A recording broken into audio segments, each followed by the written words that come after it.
Chilevisión, junto a CNN Chile, presenta Debate Presidencial Primarias 2021.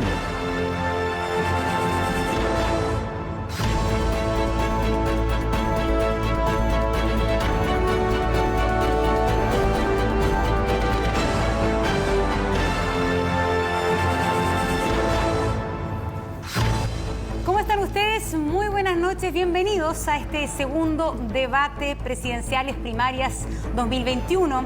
En esta ocasión tenemos a los dos candidatos del Pacto Apruebo Dignidad. Estamos junto al candidato Daniel Jadwe del Partido Comunista. ¿Cómo está, candidato? Gracias por estar con nosotros. Buenas noches. Muchas gracias por esta invitación. Y estamos junto al candidato del Frente Amplio, Gabriel Boric. Candidato, gracias por estar con nosotros. Buenas noches a ambos. Mónica. Gracias, Monse. Por primera vez, los candidatos debatirán públicamente sobre sus propuestas de país en un formato que incluye, atención, preguntas temáticas, voces ciudadanas, preguntas cruzadas y emplazamientos. Y al final, un mensaje directo a la nación. Maca. Gracias, Mónica. Buenas noches. Como Chilevisión y CNN Chile, estamos comprometidos con la información de interés público y que contribuya a fomentar el debate y el pluralismo entre los chilenos, en un marco de independencia y de respeto amplio a todas las visiones. Daniel. Gracias, Maca. Como ustedes ven, los candidatos ya están listos y esta noche podremos conocer más sobre sus propuestas programáticas de cara a su primer desafío: ganar las primarias legales del domingo 18 de junio. Vamos a hacer un breve corte y volvemos con el comienzo del debate.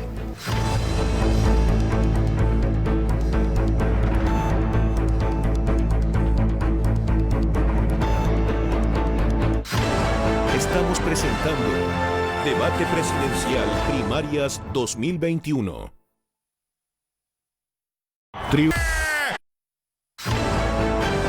Estamos presentando Debate Presidencial Primarias 2021. Estamos de vuelta y este será el bloque de preguntas temáticas, de las definiciones en áreas relevantes para toda la ciudadanía. Cada candidato cuenta con 2 minutos, pero 2 minutos para interactuar con el periodista que va a conversar o presentar el tema. Y además están disponibles 2 derechos a réplica si son aludidos de 1 minuto. Si quieren hacer uso del derecho a réplica, levantan la mano y se los damos de inmediato. Bueno, según el sorteo realizado el día jueves 17 de junio, me corresponde iniciar esta ronda de preguntas temáticas.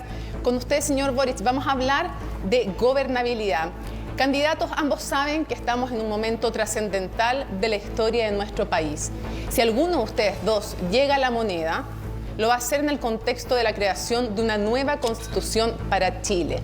Y es muy importante entonces las diferencias que han tenido sobre este tema, pero también sobre otros, porque sabemos que la gobernabilidad va a ser tremendamente relevante como un asunto país. Comencemos entonces, señor Boric. Cuando usted estuvo por pactar con el Partido Socialista, su partido no estuvo de acuerdo. Cuando usted decidió firmar el acuerdo el 15 de noviembre, su partido tampoco estuvo de acuerdo. La pregunta es, ¿cómo puede gobernar Chile si no puede liderar su partido? Partimos con la pierna en alto, Mónica. Bueno, en primer lugar, saludar Macarena, Mónica, Montserrat, Daniel, por cierto, Daniel Jadwe, a todos quienes están tras de cámara. Saludar a quienes nos están viendo hoy día, al pueblo de Chile, en particular a quienes han sufrido por esta pandemia, a las más de 30.000 familias que han tenido un ser querido fallecido, a quienes han perdido su empleo, a quienes hoy día están injustamente presos y a quienes sufrieron las violaciones de sus derechos humanos durante este gobierno. Para pasar a responder, Mónica, creo que es importante entender de que en política hay momentos en que hay que tomar decisiones difíciles. Y yo soy parte de un proyecto colectivo. Y sin embargo, pese a las diferencias que pueda haber tenido con mi partido o mi coalición en algún momento, hoy día soy el candidato único de todo el Frente Amplio. Okay. Y esas diferencias nos van engrandeciendo y vamos aprendiendo de ellas. Candidato, ¿usted diría que es más moderado que Daniel Jadwe o más gradualista? Yo lo que he señalado es que nosotros, ambos con Daniel, compartimos un horizonte de transformación, a diferencia de los 4 candidatos que estuvieron acá ayer, que nos han llevado o han sido parte responsables de esta crisis. Y lo que yo creo es que nosotros tenemos que fijar una dirección hacia dónde ir, a qué puerto queremos llegar. ¿Un poco más lento que Daniel Jadwe? Más que ir más lento, más rápido, lo que yo estoy dispuesto es a conversar con todos quienes sean necesarios para poder llegar a puerto. ¿Y Daniel Eso implica... Jadwe, no estoy afirmando eso, estoy afirmando cuáles son mis convicciones al respecto. Eso lo tendrá que responder Daniel. Y una pregunta muy importante.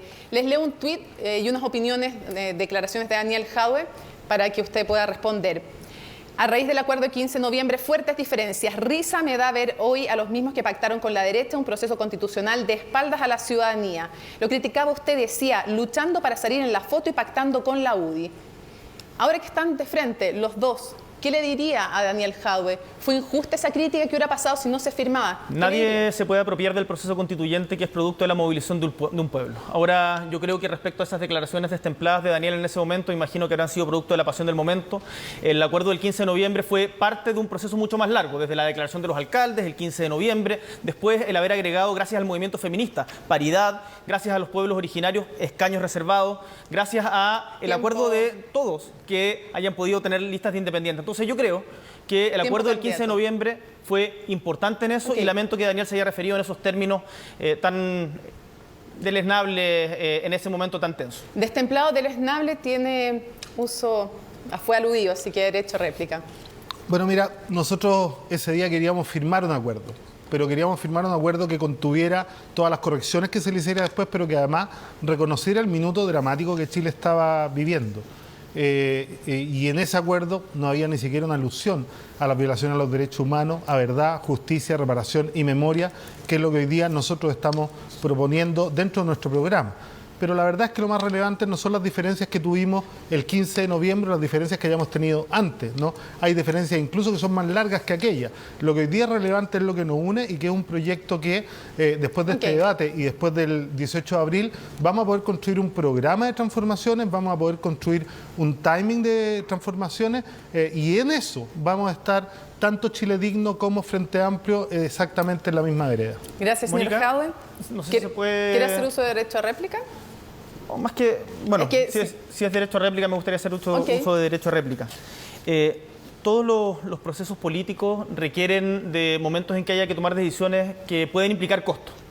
Si logramos conseguir la paridad de la cual hoy día, gracias al movimiento feminista, de la cual hoy día todos y todas estamos tan orgullosos y que el mundo está mirando, fue gracias a que se avanzó un paso. Todo gran camino comienza por el primer paso.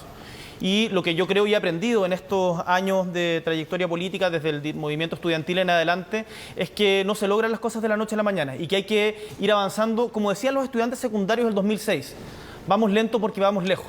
Y a veces quizás no es posible conseguirlo todo en un mismo momento y no por eso se puede acusar a quien está en ese lugar de traición o de otros calificativos. Perfecto. Le agradezco. Es tiempo de conversar de gobernabilidad con usted, señor Jadwe. Evidentemente, dentro de la gobernabilidad, uno de los temas muy relevantes es la libertad de expresión. Usted ha dicho que una nueva ley de medios debe garantizar que cada uno de ellos sea objetivo y pluralista en toda su línea editorial, no solo en los espacios informativos, y que si violan de manera reiterada esta nueva ley de medios, podrían llegar a perder la concesión. Yo quiero preguntarle algo súper concreto. ¿Qué organismo determinaría si un medio está o no incumpliendo con esta nueva ley de medios? ¿Sería un organismo estatal compuesto por quiénes? No, un consejo ciudadano. Un consejo ciudadano puesto por todos los poderes del Estado, pero también podría ser electo por la ciudadanía. Ahora, lo relevante más que quién define es que efectivamente hemos constatado, y Chile entero lo ha visto, incluso canales que despidieron a periodistas porque el 18 de octubre cubrieron de una manera que no estaba de acuerdo con los propietarios de los medios y que además no estaba de acuerdo con el gobierno, y este gobierno se dio el lujo de llamar a medios para tratar de incidir, y eso nos parece que no asegura el derecho a la información. O sea, un consejo ciudadano que debe, discúlpeme, no asegura el derecho a la información, porque debemos recordar que el espacio televisivo y el espacio radiofónico son bienes nacionales de uso público que el Estado pone a disposición de privados, pero para asegurar el derecho a la información, cosa que hoy día no existe. Un consejo ciudadano designado por los poderes del Estado, electo por el pueblo, decía usted. Bueno, una pregunta. ¿Un medio no tiene derecho a tener una línea editorial? Porque usted dice que tiene que ser objetivo y pluralista en todas las áreas. ¿No tiene derecho a tener línea editorial? ¿No tiene derecho a tener postura? Incluso, por ejemplo, el diario El Siglo, que lo respalda usted directamente, ¿estaría incumpliendo?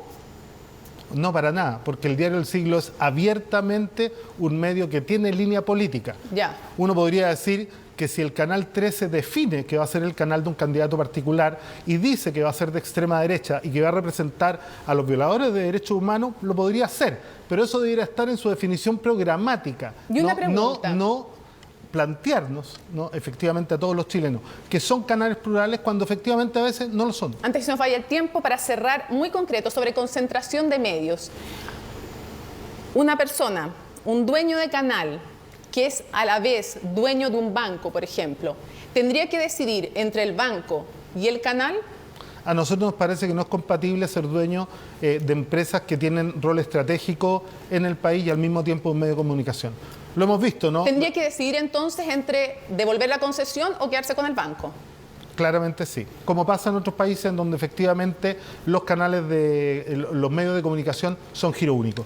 Perfecto. Tal como se le exige Muchísimas hoy día, por gracias. ejemplo, en nuestro país a los que participan de la educación, a los que participan de otras No esferas, podrían tener en ni donde son giro una único. otra Así es. empresa. Muchas Mónica, gracias, candidato. ¿Quiere hacer uso de derecho a réplica? ¿Puedo agregar algo Sí. respecto a esta pregunta? Si es que va a hacer uso de derecho a réplica, si no, no. Como usted Guardar estime. los derechos a réplica como Pero son tiene dos. que decidir, porque tiene dos durante todo este periodo, entonces usted tiene que decir si lo ocupa ahora o no. No, paso entonces para poder... Ok, muchas gracias. Le doy el pase. Yo le puedo ofrecer segundos de los míos, ¿no? Por Se favor. acabaron, se acabaron. Se acabaron sus Compartimos. Somos segundos, compañeros de lamentablemente fórmula. se acabaron sus segundos. No tengo- Pero bueno, Ok. ya, no había sido aludido, pero eso no era estrechamente Ah, derecho por a eso, ya. réplica. Eso no entendí. No, si no puede gastarlo, pues se queda sin ni uno. Montserrat Álvarez, entonces, Monse. Bueno, vamos a hablar a continuación del manejo de la pandemia y por sorteo entonces la primera pregunta es para el candidato Daniel Jadwe. Una de las principales críticas de la oposición, de los gremios médicos y también suyas, señor Jadwe, es el déficit en la llamada comunicación de riesgo que ha hecho de la pandemia la autoridad. En estas fechas, el año pasado, usted promovió el uso del medicamento interferón. En una declaración, por ejemplo, en el diario Concepción.cl, usted dice, entre otras cosas, que el interferón impide que el virus se reproduzca. Y también agregó que se ha ocupado en muchos países de manera muy satisfactoria.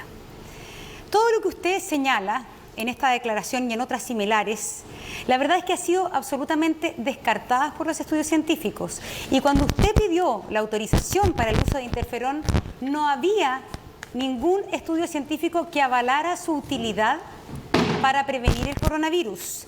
¿No cree que usted ha sido irresponsable finalmente como autoridad? ¿No cree que finalmente usted ha caído en el mismo error de la comunicación de riesgo, en la comunicación de una falsa esperanza, al promover el uso de este medicamento que no sirve para el coronavirus? Mire, la verdad que yo tengo información distinta. De hecho, hoy día la Universidad Católica está haciendo un estudio clínico en nuestro país con interferón.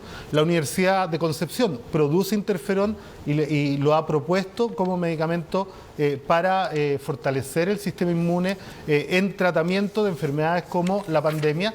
Y eso, la verdad es que no es un invento mío, están los informes y los estudios que han hecho las universidades.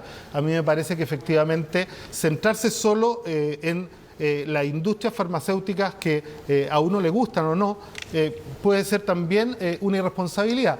Aquí el interferón ha sido ocupado en muchos países, lo mismo que con la bifavira. Primero dijeron que no servía para nada, hoy día incluso lo están importando y ha mostrado ser bastante... A ver, en ese sentido tengo que retrucarle, alcalde, también es alcalde. El Avifavir hoy día acaba de salir el último estudio. Hay 18 estudios de los más importantes y concluyentes que señalan que no es recomendado su uso, que hoy día el Avifavir no debe ser usado para el coronavirus porque no sirve para ello.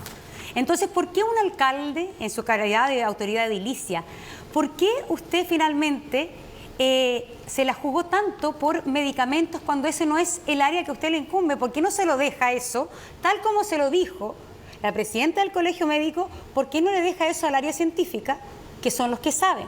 A ver, lo primero, discúlpeme que le diga, pero dentro de las atribuciones de los alcaldes de Montserrat está preocuparse de la salud de sus habitantes, primero. Segundo, los médicos y las médicas que están en Recoleta son también científicos y tienen una vasta trayectoria. De hecho, María Eugenia Chadwick lleva 30 años en la salud primaria y es parte de los que recomendaron ocupar esto, pero además le voy a dar un dato. De los casi 400 tratamientos que hemos hecho hasta el día de hoy, ¿sabe qué? ninguno ha llegado a hospitalización. Y en un tiempo en donde faltan camas clínicas, créame que haber aportado a que ninguno de los 400, ninguno de los 400 casos que hemos tratado haya llegado a la hospitalización, nos parece todo un éxito más allá de... Según el ISP, respecto al estudio que usted está señalando, no hay ninguna corroboración de que esos casos no hayan llegado a hospitalización por haber sido tratadas con Avifavir. Es decir, ahí hay bastantes versiones distintas y esta es información oficial del ISP. Bueno. Pero cumplimos el tiempo. Vamos entonces junto a la pregunta ahora a Gabriel Boric. Candidato Boric, su contendor en estas primarias, Daniel Jadwe, se querelló en junio del año pasado, contra el presidente Sebastián Piñera, contra el que ya era exministro de Salud, Jaime Mañalich, contra la actual subsecretaria Paula Daza, contra el ex subsecretario Arturo Zúñiga, por negligencia y cuasi delito de homicidio. ¿Usted coincide con que el actuar de estas autoridades justamente ameritan una acción legal de este tipo? A ver, en primer lugar, creo que a los municipios no les corresponde realizar estudios clínicos, eso es más bien rol de los campos clínicos. Y que en estos temas me parece que lo mejor es escuchar a la ciencia y creo que tiene que ser una de las características de un futuro gobierno para que no se repita justamente el problema que hemos tenido con Sebastián Piñera, que no escucha a nadie, que hoy día, hasta el día de hoy, el Colmet no ha podido presentarle su nuevo plan de gobernanza y que finalmente se cierra solamente a quienes les dicen que sí. Yo creo que eso es tremendamente relevante de aquí en adelante. Dicho esto, respecto a la querella, a mí me parece totalmente legítimo de que todas las herramientas judiciales, legales y políticas para tratar de encauzar el rumbo de una pandemia mal llevada por el Estado chileno y en particular por Sebastián Piñera y sus ministros de Salud son bienvenidas. Y en ese sentido yo no me voy a poner a criticar a Daniel porque haya tomado la decisión de hacer una querella criminal al respecto. Nosotros presentamos en la Cámara de Diputados en su momento una acusación constitucional al ministro. Entonces, me parece que todas las herramientas tienen que estar disponibles. Tenemos que desdramatizar un poco el uso de las herramientas que están dentro de la democracia y dentro de la institucionalidad para justamente poder enmendar el rumbo. Porque si hay un consenso hoy día, es que en Chile, con aciertos y errores, la verdad es que tenemos 40.000 muertos, 31.000 confirmados, más de 9.000 muertos probables. Y eso es un costo demasiado grande que ningún país se puede permitir. Y diputado, también el diputado Boric, a ver, ¿usted está de acuerdo que en este momento se aplicara lo que propone el Colegio Médico del cortocircuito epidemiológico o dado los números de los últimos días ya no es necesario este cortocircuito? Mira, los números de los últimos días, hemos visto muchos últimos días con demasiadas informaciones diferentes. Yo respaldo la propuesta del Colegio Médico. Creo que es importante que la propuesta del Colegio Médico también tenga un carácter descentralizado y que entienda que la realidad en la región metropolitana no es la misma que la que tenemos en la región de Magallanes o en la región de Aysén. Y que, por lo tanto, como también propone el Colegio Médico, los toques de queda a nivel nacional hoy día no tienen ningún sentido. Pero, por cierto, que en este momento, en donde estamos entregando recursos como nunca antes, gracias al ingreso familiar de emergencia que se logró desde el Congreso, es el momento justamente de cortar la circulación del virus. Gracias, Daniel. Muchas gracias. Vamos a hablar ahora de temas económicos, partiendo por el tema de las pensiones, que sin duda es uno de los más importantes para los chilenos. Señor Boric, cuando el diputado Alessandri de la UDI presentó un proyecto para retirar el 100% de los fondos de pensiones, usted dijo que eso era un daño irreparable a las pensiones futuras. El programa de su contendor, Daniel Jadwe, dice que permitirá retirar ese 100% de los fondos de pensiones. ¿Le diría a Daniel Jadwe lo mismo que le dijo al diputado Alessandri, que le haría un daño irreparable a las pensiones de los chilenos? Yo creo que son diferentes, pero voy a mantener mi punto respecto al principio. Creo que el fomentar el retiro del 100% de los fondos previsionales generaría un daño irreversible a las pensiones futuras. Y por lo tanto me parece que es un mal proyecto, un proyecto más bien para tratar de exprimir al máximo la popularidad que se ha logrado por parte de algunos a partir del tema de los retiros, que si bien fueron una solución en un momento ante la ineficiencia e incomprensión del gobierno, de la magnitud de la crisis, y eso te lo pueden decir todos los chilenos y chilenas en cualquier lugar del país al que vaya, la verdad que seguir insistiendo en eso cuando logramos un acuerdo sustantivo, un ingreso familiar de emergencia que para familias de 4 personas implica 500.000 pesos. O sea, señor Boric, ¿usted se compromete que no va a apoyar ningún retiro más de fondos de pensiones? Mientras hoy día exista un ingreso familiar de emergencia, yo no voy a apoyar más retiros de los fondos de pensiones y menos un retiro del 100%. Ahora, usted dice en su programa que las AFPs se acaban. Sin ¿Qué lugar pasa a con dudas. esa plata que hoy día pertenece a los chilenos? ¿En manos de quién va a quedar? Las AFP en nuestro programa y también en el de Daniel se acaban. Porque hemos escuchado la demanda del pueblo chileno y porque creemos que las AFP son parte del problema. No son el único problema. El mercado laboral y la desigualdad salarial es parte importante del problema de las pensiones futuras. Más de la mitad de los chilenos que trabajan ganan un sueldo menor de 400.000 pesos. Y eso incide infinitamente en la pensión. Entonces, lo que nosotros decimos es, vamos a terminar con las AFP, todo esto va a ser pasado administrado por un ente público sin fines de lucro, los ahorros que hasta el día de hoy existen no se tocan, son de propiedad de los trabajadores Y solo para que quede pasan a claro, los... ¿quién administra esos ahorros? Porque mucha gente puede estar preocupada que si esos ahorros pasan al Estado, eventualmente puedan expropiarse. No, esos ahorros quedan en cuentas individuales, administrados por un ente público, sin ningún derecho a hacer lo que se llama... en términos coloquiales, ningún tipo de sorpaso. Están protegidos y son de propiedad de cada uno de los afiliados. Pero las AFP, como tal, desaparecen. Señor Jadwe, ¿quiere usar su derecho a réplica para responder este Sí, tema? solo aclararlo, porque yo creo que aquí hay un error en cómo se ha leído el programa. Nosotros hemos dicho que en el sistema de pensión que estamos proponiendo, las AFP no juegan ningún rol. Y que reconocemos el derecho de propiedad, pero también el derecho a elegir de todos aquellos que tienen fondos aposados en las AFP.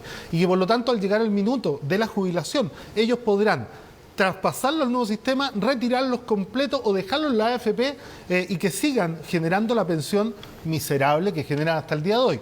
Lo que nosotros hemos hecho es generar un sistema contributivo, solidario, con las tres escaleras, ¿no?, de la seguridad social que plantea la OIT y que efectivamente no necesita ni requiere usar los fondos de la AFP. Yo creo que sobre el tema de pensiones hay algo importante a tener en cuenta. Las pensiones no se pueden estar modificando todos los años. Se requiere un acuerdo de largo plazo. Y nosotros acá tenemos con Daniel principios compartidos. Apruebo Dignidad tiene principios compartidos. Fin al negocio de las AFP. Un sistema que sea solidario, que incorpore elementos de solidaridad, no se van a tocar los fondos actualmente ahorrados y todo el margen de cuánto vamos a cotizar más, cuánto va a ser de solidaridad y cuánto va a ser la historia de cada uno del aporte para no desincentivar el ahorro individual, es parte del debate que tenemos que tener con el resto de la oposición. Le pregunto entonces ahora al señor Jadwe. Habla de este retiro del 100% que es voluntario. Evidentemente la persona que quiere lo puede retirar. Cuando llega la cotización. Por supuesto, pero eso significa desfinanciar el sistema. Dice que las personas van a tener una pensión básica asegurada del 75% del sueldo mínimo. Que ese sueldo mínimo va a subir a 567.000 pesos con una jornada laboral de 36 horas. La gente va a trabajar mucho menos y va a ganar mucho más. La pensión mínima con esto, sacando el cálculo del 75%, será de 425.000 pesos. O sea, la pensión mínima, usted dice que va a ser mayor al sueldo mediano que tienen hoy los chilenos. ¿Es realista prometer todo esto? Absolutamente, porque eso implica que el Estado contribuya con un 3,2% del PIB anualmente para poder sostenerlo en un comienzo y en la medida que se vayan aposando tanto la contribución del trabajador como la contribución del empleador, que en total suman 18%, van a ir generando un fondo, ¿no?, para asegurar estas pensiones. Pero además, decir algo que es bastante simple. Suben los sueldos, suben las contribuciones, se crea un sistema nacional de cuidado que generan 600.000 empleos más que también contribuyen, se reconoce el trabajo doméstico que también es una forma de ampliar efectivamente este pozo que se va a ir generando y no hay ninguna posibilidad de que se financie, está asegurado su financiamiento por lo menos dentro de los primeros 100 años que nosotros calculamos, es absolutamente sustentable. Ahora, para financiar esto usted dice que va a necesitar una recaudación tributaria entre 8 y 10 puntos del PIB. No para financiar esto, para financiar todo el programa. Correcto. Esto es el triple de la reforma tributaria de la presidenta Bachelet. Propone aumentar impuestos a la minería, a la renta, nuevos impuestos verdes, eliminar exenciones, impuesto permanente a los superricos, impuesto de salida. Todo esto al mismo tiempo. ¿Cree que la economía y la inversión permite una cosa como esta? No, mire, primero no es al mismo tiempo. O sea, las reformas tributarias que se van a requerir van a ir haciéndose de manera escalonada. Pero lo relevante, solo para darle un dato, solo combatir la evasión y la elusión nos puede permitir recaudar al menos 4 o 5% adicional. Hoy día la evasión y la elusión está calculado entre un 7 y un 8% y el Estado no tiene ni herramientas, ni capacidad fiscalizadora, ni capacidad en las aduanas para ver, por ejemplo, la elusión minera, ¿no? Y solo hacer un esfuerzo que no requiere ¿Y si el Estado solo va a tener terminar, adicional. ¿usted ha calculado cuánto va a significar esto en materia de inversiones en Chile? ¿Cuánto va a afectar la inversión un programa de impuestos como este? No deberá en ningún caso impactar la inversión, porque además estamos subiendo la inversión pública y estamos subiendo además la promoción de la inversión del Estado en ciencia y tecnología para desarrollar un proceso de industrialización que nos permita cambiar la matriz productiva, y efectivamente le puedo asegurar que hay inversionistas extranjeros dispuestos a venir, ¿no? Pero respetando las condiciones que el pueblo de Chile necesita de sus recursos naturales. Macarena, ¿Puedo? ¿se agotaron los derechos de réplica? ¿Sí? Sí, salvo que sean directamente aludidos por algún otro de los candidatos. Me sentí totalmente aludido. Habló de propuestas que tenemos en común. Que se sientan, que sea. Va a haber más instancias durante el debate, incluso igual va a le puedo tener su prestar minuto uno de mis derechos libre a réplica. y también Encantado. las preguntas cruzadas. Así que No tiene nada que... todo lo que tengan pendiente lo pueden ir anotando no y me más den. adelante también lo pueden decir. Perfecto. Pero yo le puedo traspasar uno de derechos a réplica, compañero. Tampoco le Porque quedan. ya También se los los ¿Cómo consumió. no? Si no he ocupado ninguno, perdón. Los tenemos anotados acá. Sí, eran 2 por cada uno y ya están los 2 utilizados. Lo que vamos a hablar a continuación en el siguiente bloque es un tema muy importante que a la ciudadanía le importa mucho. Es seguridad y orden público. Por sorteo me corresponde preguntarle primero a Gabriel Boric. Su contrincante, el alcalde Jadwe, propone derogar la ley antibarricadas y antisaqueos, una ley que usted aprobó en general y que después hizo un mea culpa, se explicó y terminó reconociendo que se había equivocado. ¿Usted también está por derogar entonces esa ley si fuera presidente? No solamente estamos por derogar, presentamos un proyecto de derogación de la ley antibarricada. Y sin esas herramientas, ¿cómo garantizaría el orden público, especialmente en el caso de los saqueos? Pero a mí me sorprende de que la pregunta por el orden público se instale particularmente sobre la especificidad de las barricadas. Los principales problemas de orden público... Le dije especialmente en el caso de los saqueos. En el caso de los saqueos, nosotros estuvimos de acuerdo en sancionar los saqueos. Y de hecho votamos en contra, en específico, en esa ley, de todos los artículos que criminalizaban la movilización social. Salvo el que, desde nuestro punto de vista, no corresponde a la movilización social, que son los saqueos a pymes, que ninguna culpa tienen del actual modelo. Y yo quiero también hablarle a los dueños de pymes que han sufrido y lo han pasado muy mal, tanto durante el estallido como durante esta pandemia, y que tenemos un plan de recuperación para ustedes, pensando también en los términos del FOGAPE, que hoy día se los están cobrando sin tener ningún tipo de flujo. Dicho esto, nosotros no vamos a permitir que se criminalice la protesta social. Y por lo tanto presentamos una ley en conjunto con la diputada Camila Vallejo, que entiendo que está presente también acompañando acá, para poder justamente derogar la ley antibarricadas, porque se ha utilizado de una manera punitiva y con un populismo punitivista, que es la lógica que con la que generalmente la derecha actúa, que no tiene ninguna evidencia de que mejore nada. Nos quedan 30 segundos y me parece interesante que aclare, porque usted ha hablado de intervención civil de Carabineros y me gustaría saber a qué se refiere. Es necesario una refundación profunda de Carabineros. Hoy día Carabineros todo Estado de Derecho requiere de una policía legítima para poder hacer uso del derecho a la fuerza. Y Carabineros hoy día, tanto por los casos de corrupción como por las graves violaciones a los derechos humanos, de la que no se habló nada ayer, pero tenemos más de 400 personas con daño ocular. Eso es una epidemia y es algo que tenemos que condenar y que tenemos que parar. La garantía de no repetición es algo que tenemos que poner sobre la mesa. Pero no solo eso. Hoy día el 90% de las denuncias que se hacen por robo no llegan a puerto. Entonces tenemos un problema de eficacia de las policías que es tremendamente importante para poder abordar los problemas de seguridad ciudadana, y que es lo que nos está pidiendo la gente de las poblaciones en todo el país. Muchas gracias, diputado. Sigo con Daniel Jadwe. Alcalde, usted propone en su programa refundar Carabineros y propone reemplazar las actuales unidades de orden público. ¿Me puede aclarar en la práctica qué significa eso? ¿Qué va a pasar con los más de 54.000 uniformados que hoy son parte de la institución? A ver, refundar no tiene que ver con deshacerse de toda la dotación de Carabineros, pero tiene que ver con un cambio fundamental en su forma de entender la policía, en desmilitarizarla. Efectivamente, además, nosotros también estamos proponiendo, está en una propuesta que hice hace bastante tiempo, una intervención civil para asegurar efectivamente el control civil y la subordinación, ¿no?, que muchas veces hoy día no ocurre, ¿no? Pero cuando dice reemplazar las actuales unidades de orden público, ¿a qué se refiere? No, a reemplazar, por ejemplo, fuerzas especiales especiales por una policía completa. No a las personas. No, no a las personas, es reemplazar las unidades. Nosotros tenemos un problema en donde la mayor parte de las violaciones a los derechos humanos lo hacen las unidades de fuerzas especiales que están entrenadas no para aquello y no para efectivamente contener y resguardar las manifestaciones, que son un derecho constitucional, y eso creo que hay que modificarlo completamente. Si usted es presidente, una de sus responsabilidades va a ser justamente mantener el orden público. ¿Qué va a hacer para garantizar, por un lado, el derecho a manifestarse libremente en la calle y, por otra parte, por ejemplo, combatir focos de violencia que se producen en sectores, por nombrarle uno, Plaza Italia, Baquedano, Dignidad, como usted prefiere llamarle, y que afecta gravemente a los vecinos, a las pymes del sector? A ver, lo primero es que nosotros esperamos construir un país en donde nunca más haya un estallido social. ¿Y cómo se hace eso? Primero, cuando hablamos de gobernabilidad, hablamos de que si nosotros logramos asegurar una vida digna para todas y todos, y nos dejamos de gobernar con los promedios, con estos que nos hemos acostumbrado, que nos mientan con tanta elegancia, ¿no? Esto de que Chile tiene un ingreso per cápita de $25.000 en la comparación con Estados Unidos, o 15.000 si lo vemos en esto, y la mayoría de la gente se pregunta, bueno, no sabemos dónde están los míos. Aquí la única manera de evitar para siempre un estallido es construir un país digno que ponga y que resuelva de una vez por todas. Para eso estamos proponiendo. Pero si hay un foco, ¿cómo lo va a resolver?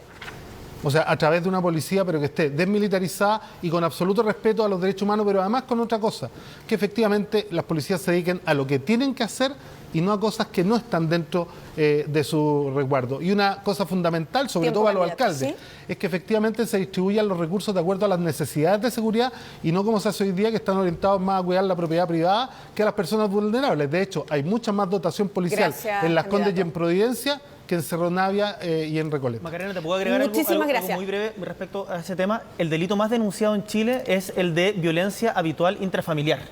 Y para eso Carabineros hoy día no está preparado. Tenemos que generar las competencias para que Carabineros pueda enfrentar ese tipo de crisis y no estar pensando en cómo copar Plaza Italia, Dignidad o como quiera llamarle.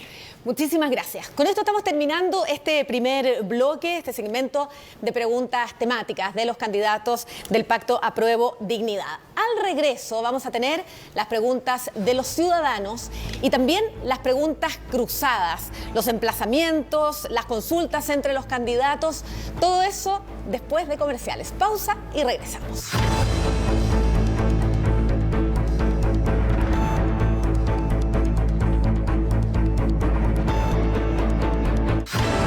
Estamos presentando Debate Presidencial Primarias 2020.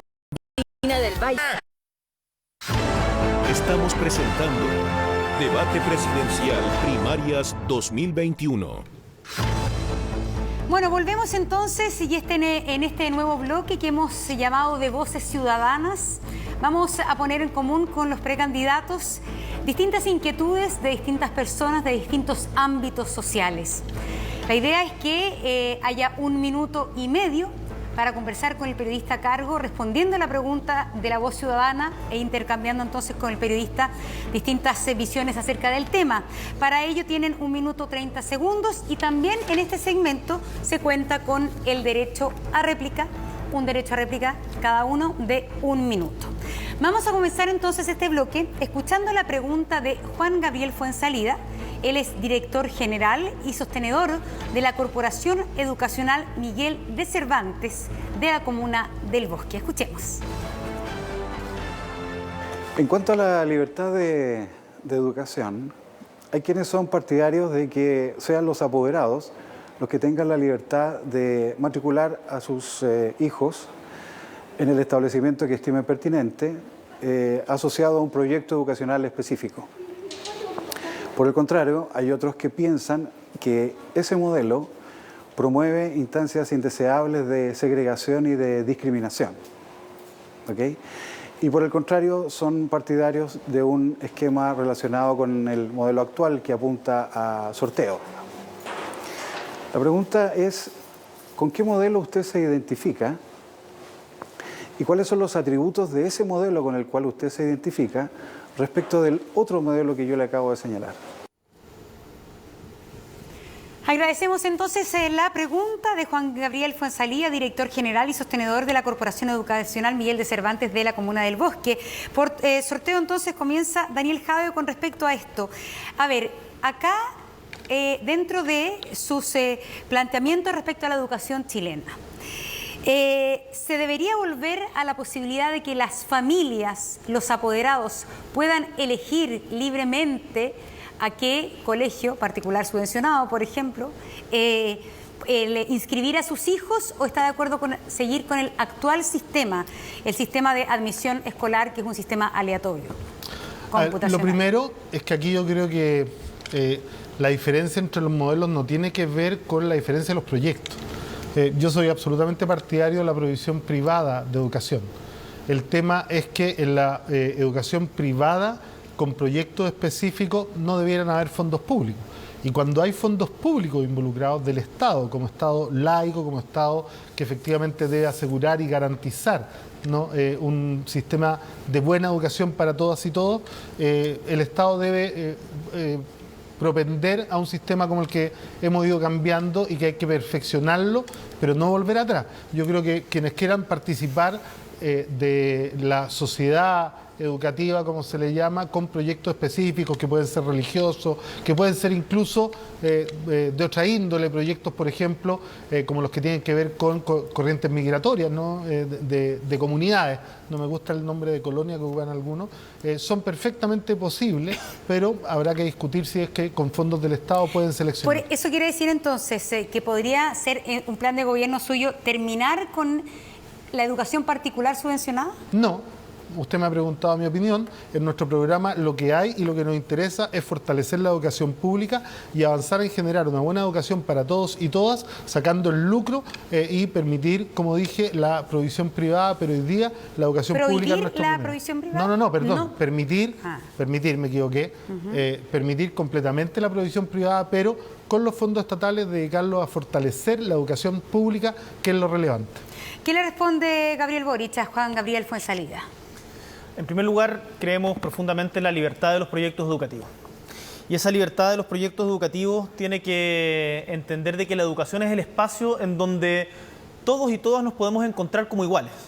Y por lo tanto, la libertad de los proyectos educativos se expresa principalmente en el currículum, no en la posibilidad de seleccionar alumnos, no en la capacidad de seleccionar alumnos, digamos, por intereses ideológicos, de raza, de si están casados o no los padres, o cualquiera de esas características, no por dinero tampoco. Y por lo tanto nosotros somos firmes partidarios de terminar con el copago, que hoy día tiene una tasa incremental para que vamos a llegar a un momento en que se va a igualar con la subvención y por lo tanto no va a haber copago. Y por último, el copago, el lucro y la selección. El lucro me parece que es absolutamente inadmisible en establecimientos educacionales y en general con los derechos sociales. Dicho esto, yo iría un paso más allá. Creo que para tomarnos la igualdad en serio es necesario exigirle a todas las clases sociales lo mismo que se le exige en particular a la clase media y los sectores más vulnerables. El 7% de los colegios, de la matrícula en Chile está en colegios particulares pagados. Yo creo que no hay ninguna justificación para que esos colegios particulares pagados sigan seleccionando, lucrando y exigiendo copago. Hay una cifra sí que señala que hoy día las familias chilenas prefieren la educación particular subvencionada por sobre la educación pública, 56% versus 37%. Mucha de esta migración tiene que ver con padres apoderados que no quieren que sus hijos sigan en establecimientos municipales, básicamente por la cantidad de paralización, de suspensión de clases. Esa es una razón que aluden muy frecuentemente los padres para el cambio de colegio. Y lo entiendo. Yo creo que nosotros tenemos que dialogar con los padres y apoderados, y por sobre todo una diferencia que tuvimos con el anterior gobierno de Bachelet desde el Frente Amplio fue que creíamos que antes que empezar por la ley de inclusión, era necesario fortalecer la educación pública. En la medida en que se fortalezca la educación pública, por ejemplo, en la región de Magallanes hemos logrado detener la caída libre que había respecto a la matrícula. En la medida en que fortalezcamos la educación pública, creemos que esa competencia, o más bien colaboración, va a ser en muchos mejores términos. Pero derecho a réplica, Daniel Jadwe. Sí, más que derecho a réplica, contar un poco lo que nos pasó en Recoleta. Nosotros duplicamos la matrícula municipal en 5 años y por lo tanto yo creo que esta tendencia a la baja en la matrícula municipal tiene que ver con los sostenedores que no creen en la educación municipal, que no creen en el rol de las comunidades educativas, que criminalizan efectivamente la participación estudiantil y que efectivamente terminan tratando de matar, sin decirlo, no la educación pública. En Recoleta, que hemos combatido el agobio laboral con contratos 50-50 y contratos 30-70 para los tutores que tenemos, cogobierno estudiantil y docente, efectivamente la matrícula ha ido incrementándose de manera significativa. Hemos complementado con la universidad abierta, con la escuela abierta, y esto es lo que pretendemos llevar a todo Chile, de tal manera de que la escuela pública vuelva a ser el corazón de la comunidad, pero que además efectivamente se convierta en el centro de la política pública. Muchas gracias. Monse, aprovechando el tema de educación... Recordemos que el derecho a réplica en esto es uno para cada uno, así que si quiere ocuparlo ahora puede ser. ¿Son dos? En rigor es uno en todo este bloque. Pero si quiere hacer uso de él en este momento, hay una cuestión adelante. que me parece fundamental en la educación de la que hemos hablado muy poco. Que más allá de cuál sea la fórmula que adoptemos de aquí en adelante institucional para la educación, hoy día tenemos una serie de niños, niñas y adolescentes, de los que se ha hablado muy poco, en el debate de ayer nada, que han sufrido 2 años de pérdida educativa que va a ser muy grave. Nosotros tenemos que pensar en un plan de recuperación que no apunte a seguir en la locura de las pruebas estandarizadas para poder rendir en el SIM, CPSU o cualquiera de ellas sea. Y tener un plan de recuperación que se adapte a esta nueva realidad. Si no, vamos a generar un tremendo daño. Y por eso, tal como decían, si no me equivoco, organismos internacionales, las escuelas tienen que ser las primeras en abrirse y las últimas en cerrarse. Y para eso el gobierno tiene que generar condiciones para que eso sea posible. ¿Cómo se entiende que se abran primero los malls, el Costanera Center, antes que los liceos públicos, antes que los jardines? Eso no tiene ninguna justificación y es algo que tenemos que, sin lugar a dudas, mejorar en el manejo de la pandemia. Daniel. Sí, ahora vamos a escuchar la siguiente voz ciudadana, la pregunta de Alejo Apraís, de la Asociación de Víctimas de la Violencia de la Araucanía. Actualmente se encuentra en proyecto de tramitación una ley que va en beneficio de las personas que actuaron en el estallido social del octubre del 2019, donde se generó daño a la propiedad pública y privada. Sin embargo, la violencia en la Araucanía lleva más de 20 años y aún no existe una ley de reparación a las víctimas de violencia rural. Señor candidato, le consulto, usted, de haber un proyecto de reparación a víctimas de violencia rural, ¿usted le daría tramitación legislativa inmediata? Partimos con Daniel Jadwe respondiendo a la pregunta de Alejo Apraís. Yo creo que eso puede ser estudiable, no está en nuestro programa. Espero que en el proceso participativo para complementar el programa, ojalá se pueda incorporar como una observación. Pero yo creo que la violencia en la Araucanía tiene que ver con temas que son más complejos, ¿no? No solo con la reparación, porque habría que pensar también en ver si por fin avanzamos en reconocimiento constitucional de los pueblos originarios que efectivamente fueron víctimas de una violencia desde el Estado que les significó perder sus tierras, aldeas completas, arrasadas. Entonces habría que definir cuál es la reparación que buscamos.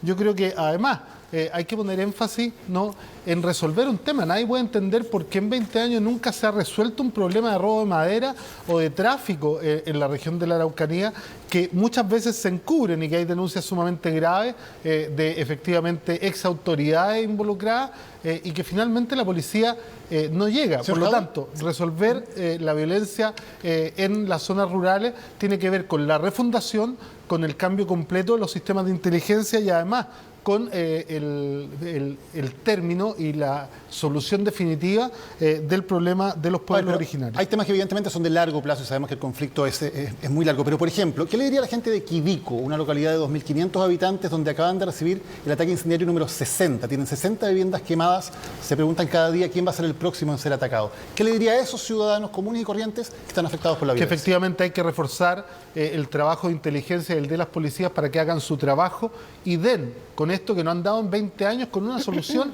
y que además nos han acostumbrado a tener montaje, encubrimiento y una serie de cosas que no se pueden seguir permitiendo. Gracias. Señor Boric, ¿qué le contesta Alejo Apraís? A don Alejo, con todo respeto, me gustaría complementarlo. La violencia en la Araucanía no lleva 20 años, la violencia en la Araucanía lleva 500 años. Y por lo tanto, entender esa dimensión estructural del conflicto implica tratar de apuntar a una solución que los gobiernos democráticos y el Estado de Chile en particular no solo no ha solucionado, sino que ha agravado. Y por lo tanto, ¿cuál es nuestra propuesta para solucionar el conflicto? Por un lado, por supuesto que los delitos de robo de madera, eventual narcotráfico que exista, en que yo no se lo voy a achacar por ningún motivo a las comunidades mapuches, eso se tiene que investigar y sancionar a quien corresponda, no son parte de las demandas del pueblo mapuche. Lo que nosotros establecemos es que esto tiene dos componentes. Por un lado, autonomía y territorio. No basta con la compra de tierras parceladas en donde se termina localizando a las comunidades totalmente alejados de lo que es su territorio. Señor Boric, para complementar, usted ha dicho que hay presos políticos en el conflicto chileno-mapuche. Yo creo que han habido presos políticos en el conflicto chileno. Por ejemplo, creo que la machi Francisca Linconado estuvo en prisión política y que... Pero hoy, ¿quién es preso político? No, hoy día yo he dicho que históricamente ha habido presos políticos en el conflicto entre el Estado chileno y el pueblo mapuche. No he dicho que hoy, en este momento, hay algún preso político en particular. Ok, usted decía, no le voy a achacar el tema del narcotráfico a las comunidades mapuches, por cierto, pero sí hay ciertas comunidades donde, por ejemplo, es muy difícil para la policía poder entrar. ¿Qué haría en esos casos? ¿Cómo hace que el Estado tenga efectivamente presencia en esos sectores? Es que, mira, yo he estado en territorios como Temucuicui, por ejemplo, y he conversado con el lonco Víctor Queipul, estuve en la cárcel visitando a la machi Francisca Linconado, y cuando hay un Estado que ha violentado permanentemente a comunidades, los ha tratado de asimilar, entran y les disparan perdigones a las abuelas.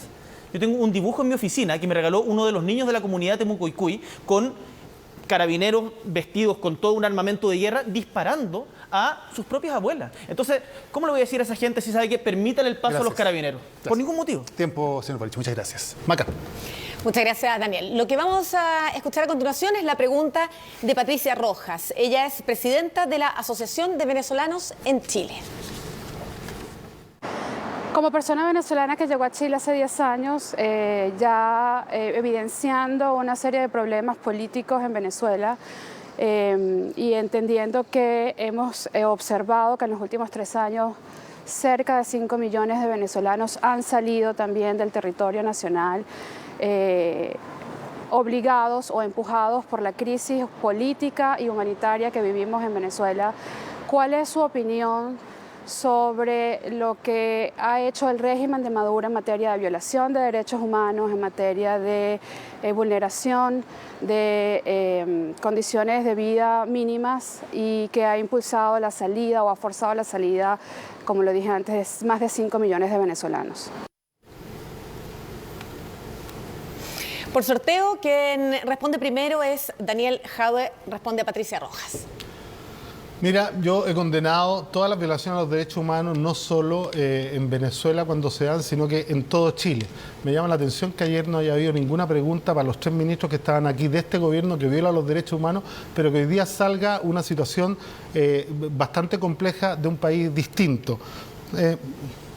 Al menos me llama la atención. Pero lo que sí es relevante es que condenando eso, saludando que además hayan más de 400 agentes del Estado ya condenados y que hay un trabajo con la alta comisionada para los derechos humanos por parte del gobierno venezolano, yo quiero decir que soy partidario de 3 elementos esenciales y que está dentro de nuestro programa como parte de cómo vamos a conducir las relaciones internacionales. Primero, respeto incondicional y vigencia universal de los derechos humanos. Segundo, respeto al multilateralismo, entendiendo como multilateralismo fundamentalmente Naciones Unidas.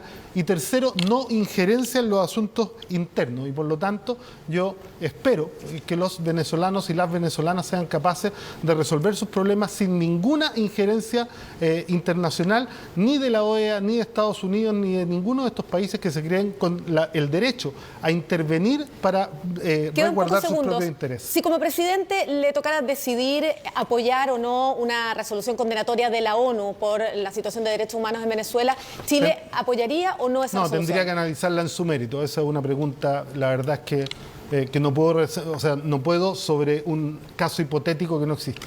No, yo con datos sobre la mesa lo puedo hacer. ¿No se ve en el caso siendo usted presidente? No, si me veo en el caso siendo presidente. Lo que tengo que decir es que una resolución condenatoria ¿de qué? De la situación actual. De algún hecho como específico. De la situación actual, como Chile ha tenido que pronunciarse muchas veces. Yo la verdad es que soy partidario del derecho internacional, soy partidario del respeto incondicional a los derechos humanos, pero también soy partidario de la no injerencia en asuntos internos y efectivamente en esa línea nos vamos a mantener. Muchas gracias, Daniel Jadwe. Gabriel Boric. Macarena, en primer lugar concuerdo con Daniel que es insólito que a 4 exministros de Estado de un gobierno que ha violado los derechos humanos en democracia de manera brutal, no se les haya hecho ninguna pregunta ayer al respecto de eso, pero sepan que a quienes sean responsables los vamos a perseguir nacional e internacionalmente con todas las vías de la ley, así que, señor Piñera, está avisado. Dicho esto, yo no tengo ninguna duda en condenar de manera categórica las violaciones a los derechos humanos que se realicen en cualquier parte del mundo, sin importar el color del gobierno que los realice. En este caso no tengo ninguna duda de que el gobierno de Venezuela ha devenido en un gobierno autoritario y que la crisis, y quiero solidarizar con el tremendo dolor que significa que un pueblo, que 5 millones de personas se vean obligadas a salir de un país. Es tremendamente doloroso. Entonces me parece que es sencillamente, uno tiene que tratar de empatizar con ese dolor, esas familias divididas. Uno tiene que también decirle al señor Piñera cuando fue a Cúcuta a hacer un show, a invitar a todo el pueblo venezolano a venir a Chile, que así no se hace política internacional y que nosotros vamos a hacer una política internacional diferente, una política de cooperación que sea responsable y que pueda hacerse cargo justamente de esta ola migratoria. Sí, usted dijo en Tolerancia Cero que no tiene duda que el Partido Comunista se va a arrepentir de haber apoyado a Venezuela. ¿Por qué? Porque he visto cómo ha evolucionado la posición que tuvieron respecto a la invasión a Hungría el 54, a la República Checa el 68, respecto a diferentes hechos que en la invasión a Afganistán en el 89 y en donde finalmente, producto de la deliberación que tienen en el PC, terminan rectificando estos hechos. Yo creo que las violaciones a los derechos humanos en Venezuela o en Nicaragua, en donde acaban de tomar detenida a Dora María Telles, el señor Ortega con su señora, lo que están haciendo es absolutamente inaceptable y creo, perdonen que uno se indigne en esto, pero no podemos defender a ese tipo de gobiernos. Muchísimas gracias a los dos candidatos. Mónica. Gracias, Maca. Los quiero invitar entonces ahora a escuchar a ambos candidatos la pregunta que les hace Ellen Kuyumyan de FEDETUR. Escuchemos. ¿De qué, perdón? Ellen Kuyumyan de FEDETUR. Escuchémosla. Previo a la pandemia, esto era una industria que generaba del orden de 600.000 empleos directos. Teníamos 170.000 empresas micro, pequeñas y medianas, en su mayoría MIPYMES, distribuidas a lo largo de todo el territorio nacional. Después de estos 15 meses de pandemia, hemos perdido del orden de 200.000 empleos, muchas empresas han tenido que cerrar, por lo cual le quiero preguntar, en un eventual gobierno suyo, ¿qué importancia le darán al sector turístico y qué acciones concretas se realizarán para recuperar ese empleo y el emprendimiento que se ha perdido? Escuchá entonces la pregunta, Daniel Jadwe le contesta. Bueno, yo he estado en 2 reuniones ya con diversas organizaciones de pequeños y medianos empresarios del turismo y les he contado que en el programa nuestro hay una línea de inversión especial, efectivamente, primero para las mini pymes y para las pymes, que tiene que ver con la posibilidad de seguir apalancando su reactivación, ayudándole a efectivamente superar el tema que hoy día tienen de crédito de impago. Estamos proponiendo además extender el periodo sin pago de los FOGAPES, que me parece absurdo que hoy día se les esté exigiendo pagar cuando no tienen todavía movimiento, pero además en el tema del turismo tenemos varias propuestas que tienen que ver con el cuidado del medio ambiente, ¿no? Y efectivamente además con la posibilidad de unir 3 ministerios que tienen mucho que ver con esto: medio ambiente, bienes nacionales y medio ambiente, bienes nacionales. Mientras lo recuerda, le pongo la siguiente pregunta. 2 dudas que es importante que le aclare a las pymes. El 30% de las ganancias, ¿también las pymes las van a tener que repartir entre sus trabajadores? ¿El 30% de las ganancias? O sea, a nosotros nos parece que todas las empresas, y esto efectivamente son la participación de los trabajadores en las utilidades que hoy día existen en la forma de las gratificaciones, es absolutamente para todos, pero hay un tratamiento distinto dependiendo del tamaño de la empresa y también de la cantidad de empleados, de trabajadores que tengan y de la venta. ¿A cuántas pymes pretende subsidiar y en qué plazo y cuánto cuesta para llegar al sueldo mínimo? ¿Cuánto cuesta y a cuántas pymes?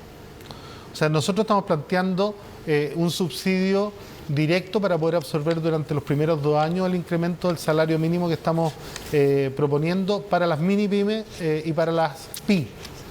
Ok, gracias, candidato. Es el turno de que responda también la pregunta primero de la ciudadana Gabriel Boric.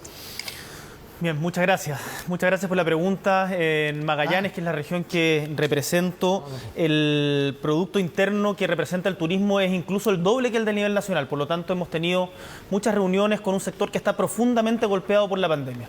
Quizás el turismo con la gastronomía y el sector de la cultura, que también lo han pasado muy mal. Un saludo a los trabajadores y trabajadoras de la cultura. Son quienes más han sido afectados y por lo tanto vamos a incluir está dentro de nuestro programa la inclusión de un plan de reactivación especial del turismo. Concuerdo con Daniel en la importancia de no cobrar los FOGAPES cuando no existe ningún tipo de recursos que están entrando en este momento, pero además hay otra cuestión que nos parece tremendamente importante. El plan de recuperación tiene que tener un componente verde medioambiental y también un componente de género. ¿Por qué digo esto?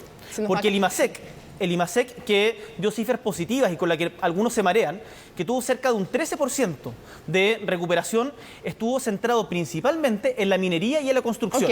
Empleos que contaminan y que son 9 de 10 de hombres. Sí. Entonces, el turismo tiene que ser central en el plan de reactivación y eso lo vamos a tener sumamente presente. Un tema súper relevante son la estabilidad en las reglas del juego y una de ellas el respeto también a la propiedad privada.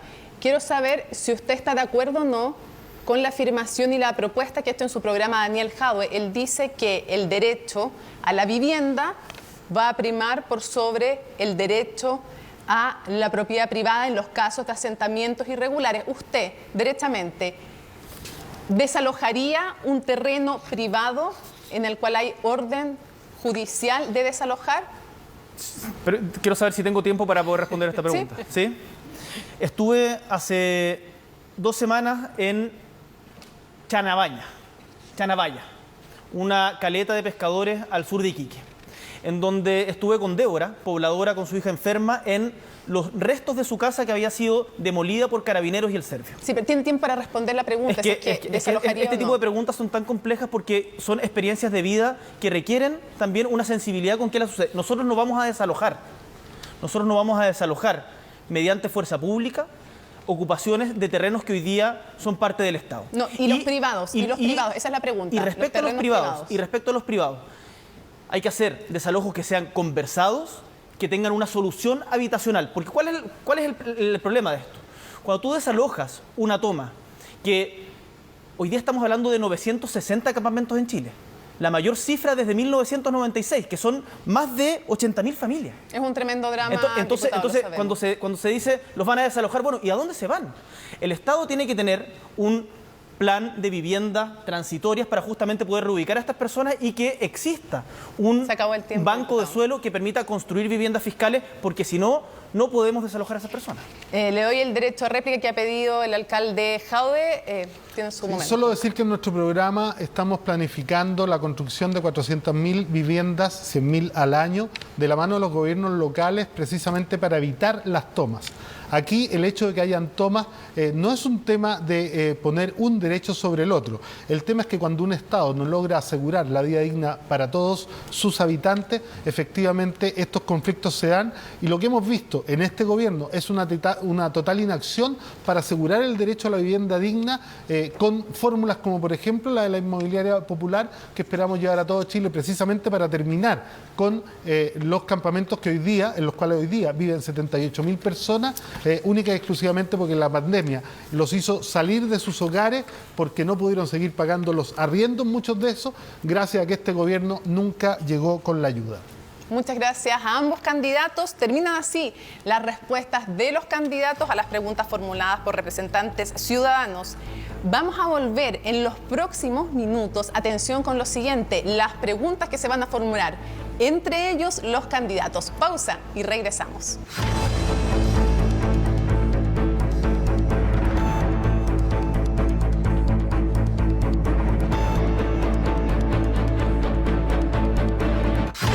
Estamos presentando Debate Presidencial Primarias 2021. Estamos presentando Debate Presidencial Primarias 2021.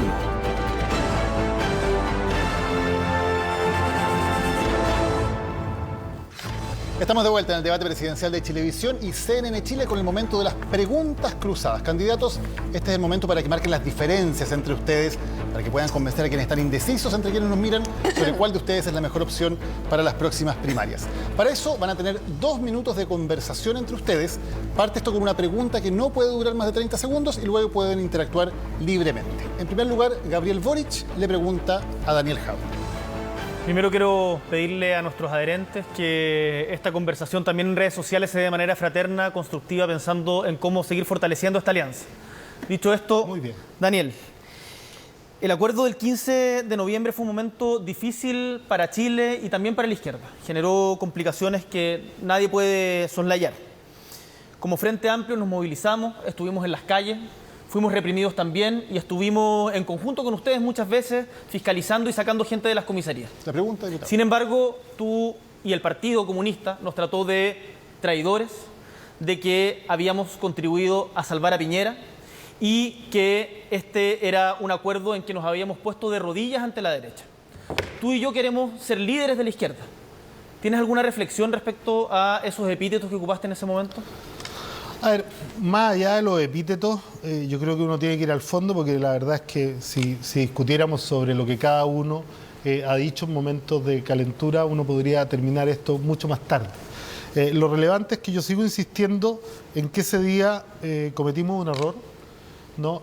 Al permitir que ese acuerdo dejara fuera a las mujeres, dejara fuera a los pueblos originarios, no considerara las violaciones a los derechos humanos, no considerara a los chilenos y chilenas en el exterior que quieren participar y que hasta el día de hoy no tienen un distrito del exterior y que además ese acuerdo, y yo te quiero contrapreguntar al mismo tiempo, si tú sigues estando de acuerdo, por ejemplo, que la Convención Constitucional no pueda discutir ninguno de los tratados internacionales y los tratados de libre comercio que de una u otra manera nos limitan nuestras posibilidades de desarrollo, entonces yo creo que ese acuerdo tiene que seguir siendo corregido. Ningún acuerdo es suficiente en sí mismo y son pasos para poder seguir avanzando. Y yo hoy día por lo menos estoy orgulloso de que tengamos una convención constitucional que sea paritaria, que tenga pueblos originarios y que se parezca mucho más al Chile real que lo que se parece al Parlamento hoy día. Mi pregunta en el fondo apunta a el trato entre compañeros y compañeras y si es posible poder mejorar esas formas para que construyamos en conjunto más adelante. Hay que mejorarlas sin duda y me comprometo a aquello. No me puedo hacer cargo de lo que pasa en las redes, tú muy bien lo dijiste ahora al empezar. Y creo que hay que hacer un llamado efectivamente a que el debate entre nosotros sea completamente fraterno. Creo que también del lado de quienes firmaron, esto de tratar de estigmatizar al PC, de que no queríamos firmar, de que estábamos cometiendo el peor error de nuestra historia, de que una vez más, yo la verdad es que siento con orgullo que hemos contribuido de una manera fundamental a que esto se dé en las calles y en los 30 años que llevamos peleando porque estos cambios que hoy día llegan se dieron. Hoy día justamente gracias a la movilización y gracias al acuerdo estamos acá. Vamos a la siguiente pregunta que se la formula en este caso Daniel Jadwe a Gabriel Boric. Adelante. A ver, nos llamó la atención como equipo que en la propuesta de ustedes de una u otra manera se reconociera el tema de los grupos negociadores. Los grupos negociadores a lo largo del mundo y por la OIT están considerados como una práctica antisindical y nosotros estamos convencidos de que tienen que desaparecer, tiene que ampliarse la cobertura de la negociación colectiva a través de la negociación ramal y fortalecer el rol de los sindicatos para poder equilibrar la cancha. ¿No sería efectivamente mucho mejor, ¿no? Reevaluar este punto de tal manera poder relevar el rol de las y los trabajadores en este país con toda la segmentación que tiene que tener, con el impulso al género?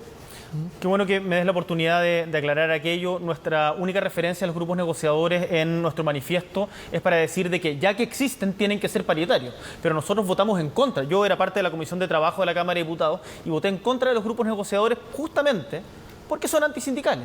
Y de hecho lo que propusimos en ese momento, una indicación del Frente Amplio, fue avanzar hacia la negociación ramal. Y el gobierno de la nueva mayoría nos dijo, en palabras del ministro Valdés, gobierno del cual ustedes en ese momento eran parte, que Chile no estaba preparado para la negociación ramal. Nosotros como Frente Amplio creemos que el fortalecimiento de los sindicatos, la ampliación de la negociación colectiva y la negociación por rama en la economía es fundamental para avanzar hacia un mayor Estado de Derecho. Gracias por la aclaración. Solo decir que esto me deja mucho más tranquilo y que vamos a poder tener el mejor programa que le vamos a ofrecer a la ciudadanía con el que gane la primaria el 18 de octubre para llegar a ser gobierno.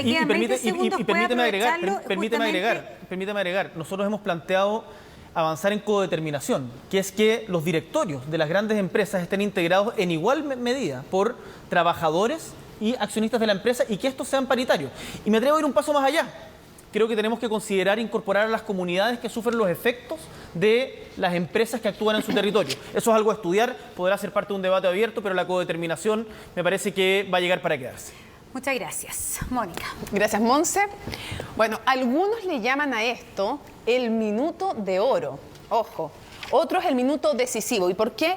Porque es una tradición en los debates políticos mundiales, a veces han sido súper decisivos y es el momento en que en 60 segundos se dirijan ambos directo a la nación. Así es que comenzamos con Daniel Jadwe. Candidato, tiene 60 segundos desde ahora, ya. Bien, bueno, todos ustedes me conocen, soy Daniel Jadwe, vengo de una comuna bastante sencilla, pero que en el último tiempo se ha transformado en un ejemplo para todo Chile porque hemos logrado mejorar la calidad de vida de nuestros vecinos y vecinas con innovación política que ha sido fundamental para que hoy día estemos acá. Quiero hacer una invitación, ¿no?, a seguir trabajando para transformar Chile.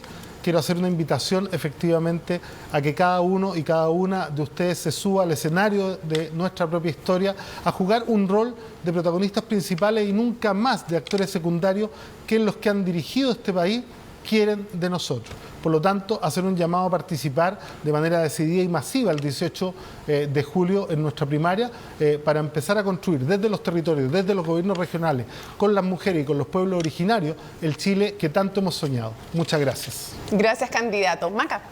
Muchas gracias. A continuación, el minuto final de Gabriel Boric. Muchas gracias.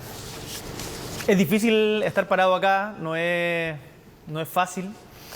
Uno se llena de emociones, de nervios a veces, pero quiero en este último minuto poder hablarle a las mujeres que desgraciadamente no hay ninguna que sea hoy día en el que esté en estos podios, ni ayer tampoco, y eso es algo que tenemos que corregir sin lugar a dudas. Quiero hablarle a los niños, niñas y adolescentes que también tienen algo que decir respecto a este proceso y que espero que sean parte activa del proceso constituyente. A las diversidades y disidencias sexuales que han luchado durante tanto tiempo por sus derechos. Quiero hablarle a los luchadores socioambientales que muchas veces dan la vida en América Latina por detener a la industria extractivista que termina destruyendo nuestro planeta, y el cambio climático es algo de lo que tendremos que hablar más adelante. A las personas mayores en situación de discapacidad, y a que con todos ustedes es posible cambiar Chile. A los estudiantes que saltaron los torniquetes, decirles que hoy día hemos corrido las barreras de lo posible y que junto a su organización vamos a seguir avanzando para, en conjunto, transformar nuestro país hacia un Chile más justo y digno. Muchas gracias, candidato. Daniel. Sí, ayer fueron los candidatos de Chile Vamos, hoy han sido los del Pacto Apruebo Dignidad en estos primeros debates presidenciales 2021 realizados por Chilevisión y CNN Chile. Para nosotros, para todo el equipo, ha sido un privilegio poder llevar hasta ustedes estos primeros debates en el Camino a la Moneda 2021. Monse. Así es, sí, queremos agradecer, por cierto, a todo el público la gran sintonía que nos ha compartido durante estos dos debates. Nuestro objetivo y nuestro ánimo siempre es contribuir con conversación, con información de cara a las próximas decisiones electorales que nos vienen durante este año.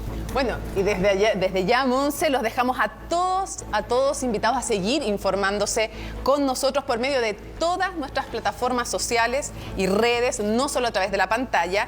Y además, ya estamos trabajando para llevarles la mejor cobertura informativa. ¿Para cuándo? Día a día, pero para el próximo 18 de julio, que es el día de las elecciones primarias, Maca.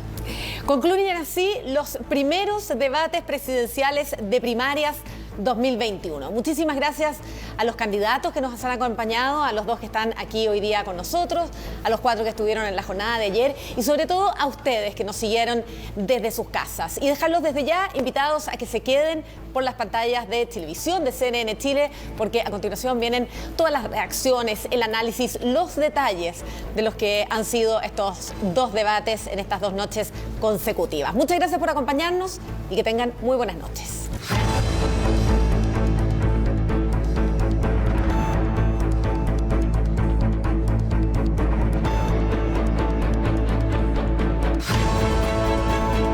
Televisión y CNN Chile presentaron Debate Presidencial Primarias 2021.